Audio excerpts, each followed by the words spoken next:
Kahapon August 12, 2024 ay magkasama naman sina Paolo Avellino at Kim Chiu sa It's Showtime at nagkaroon ng production number ang dalawa at para din sa announcement ng kanilang debut movie Understar Cinema na ididirect ni Direk Chad Vidanes na may pamagat My Love Will Make You Disappear.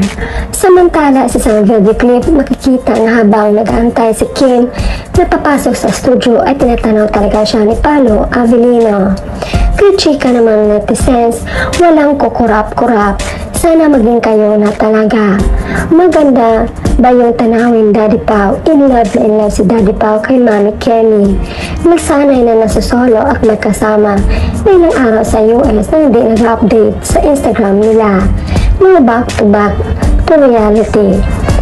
Alam ko, iniisip ni Pao sa wakas, lagi kong nakakasama ang babaeng tagal ko nang hinintay ng ilang taon. Iyak talaga ako sa siya pag nagpapakasal na tong dalawa. Ano sabi ng iba? Di malambing si Pao. Ano ba talaga? Gusto niyo magyakapan, halikan? Di po sila ganon. Kaya huwag kayong nega, bash Gen E. Di kayo na lang magjowa niyo, maghalikan at magyakapan in public. Thank you for this video. You got the right timing. In love talaga si Pao kay Kenny. Ramdam mo kahit ganyan lang ang gestures. Sana talaga sila na in game. So, grabe sobrang invested na ako sa dalawang to. Supportive si Paolo kay Kim. So attentive na naman Paolo.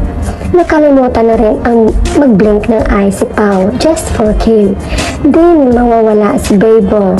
Ano kaya iniisip ni Pao pag nakikita niya si Kim?